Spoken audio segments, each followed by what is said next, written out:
Welcome to this week's edition of In the Clubhouse with EMD. I'm Andy Kiriakidis, joined by my wonderful co-host, Keith Glasser. Keith, how we doing? Great, how are you? Good. Quick little rant on a topic. We try to educate folks on the recruiting process, and I think one of the places a lot of people go wrong is this whole D1 or bust mentality. And I think that if you're smart about this, you don't let that be the reason that you fail or have to panic in this process. So let's take a couple minutes to cover that. Sure. I think one of the, there's a lot of people, you hear people talk about it all the time, right? Like the D1 or bust. And then, I only want to play Division I baseball and, Division II or III or JUCO or NAI, like, no. And excuse me. It's incredibly short-sighted, right? Like, there's a lot of Division II programs out there that are better than Division I programs. Same thing at the Division III level. But the other piece of it is, like, even if you are going Division I, like if that's your mindset of Division I and bust, like you are going to be sacrificing a lot of things just to say that you're going to play Division I baseball. It might not be the best fit for you academically or socially or even baseball-wise, just to say that you want to play Division I baseball. And I think that that's tough. Like, it's a super short-sighted and wrong way to go about this process. Like, this process is tough and long and arduous to begin with, and to literally eliminate, I mean, I don't know the percentages off the top of my head, but I mean, what is there, about 300 Division I schools? Like, there's 2.25 and another 4 something like that. There's another 600 and something schools out there from a baseball standpoint, just at Division II and III, that you're eliminating because you only want to play Division I baseball. And, like I said, there's a lot of Division II and Division III programs where your college baseball experience is going to be far better than if you went to a Division I school that really isn't that good and they don't really care and they don't really put a lot of money, or they don't invest in the program, and your experience isn't going to be all that great. Where you can go to Division II or III school where they care about baseball and you can go compete nationally, and you can also get a phenomenal education, and it's going to fit your needs from a student athlete experience and what you are looking for far better than some of the Division I's out there. Yeah, I think that's absolutely true. I think the other thing too is that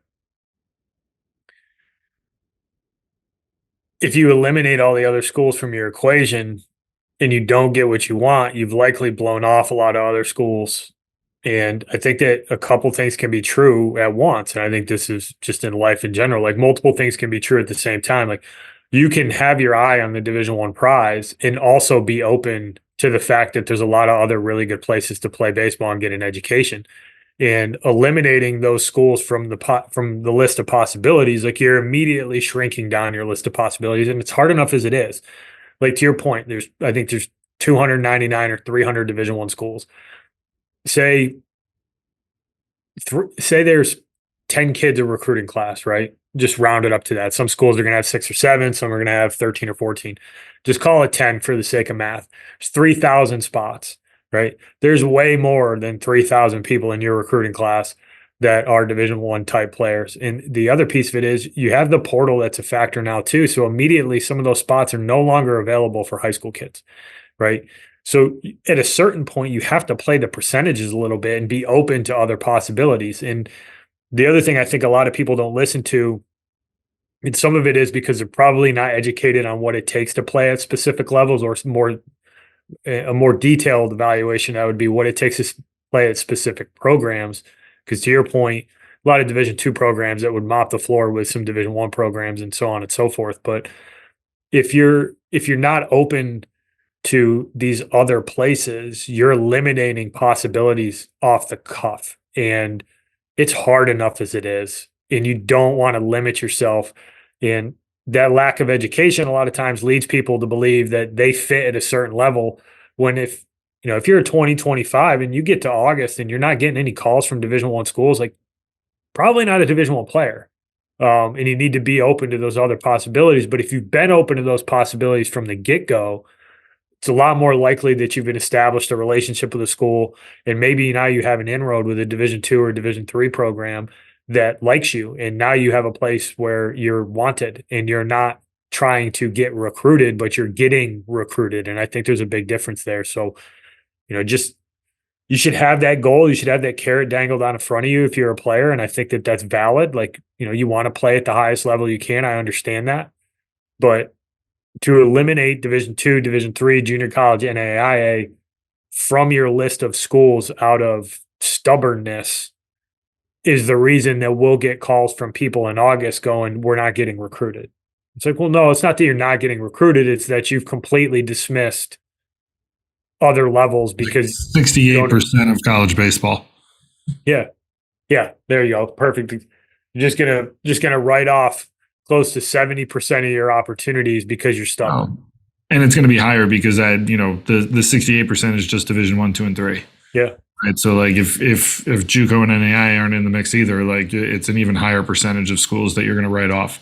And again, it's short-sighted, and I agree. Like it doesn't necessarily preclude people from not being Division I guys going into their senior year and things like that. But the majority of the time, like if you're not being recruited by Division I schools currently as it stands, like you're not a Division I player right now. Like, and say what you want, but you've probably been in front of a bunch of them. Like these guys are good at their jobs. Like they're going to know whether or not you fit in. And if nobody is calling, it likely means that you're not a Division I player right now. It doesn't mean that you might not be one in the future. It doesn't mean that you could go play Division II baseball and go play professional baseball. It doesn't mean you can't go play and have a phenomenal career at the Division III level where it's super competitive.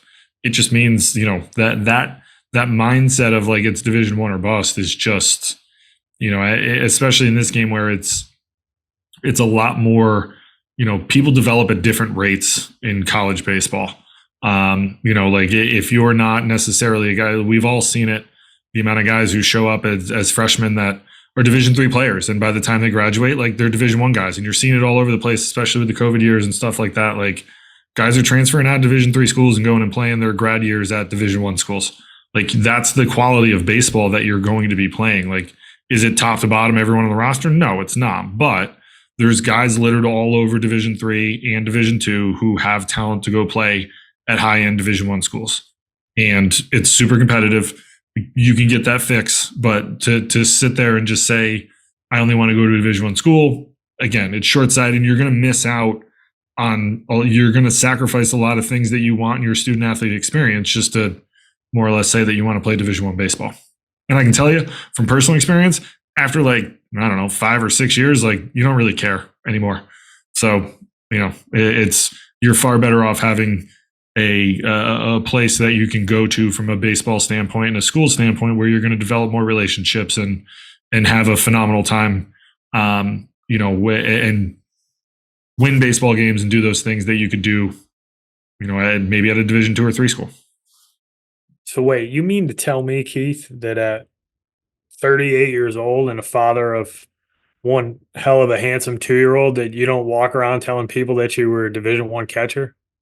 I do not. No, it's now not. You don't have a bumper sticker that shows. I generally don't lead conversations with that. I stopped doing that a long time ago because I realized that 1, no one really cares, and 2, it doesn't really matter. Most people don't even know what that means. Yeah. So I think the moral of the story here is, listen, dangle the carrot. It should be something that you work towards, but don't be so stubborn that you put yourself in a bad position during the recruiting process. Be open to the people that like you and move forward. Continue to develop and find a place where you got a chance to compete, get a great education, and surround yourself with some people that are going to help you pop out the other side of it better off. Anything else you want to add? Nope. All right. Close out that topic for the evening. Listen to us next week. Talk to you guys soon. Thanks, everybody. Thank you for listening this week. If you're watching on YouTube, go ahead and hit that subscribe button and smash that like button for us. Check us out on Apple Podcasts, Google Podcasts, as well as Spotify. You can follow us on Twitter and Instagram at EMD Baseball. If you want to find out what me and Keith do to help families and players navigate the recruiting process, go ahead and check us out on emdbaseball.com.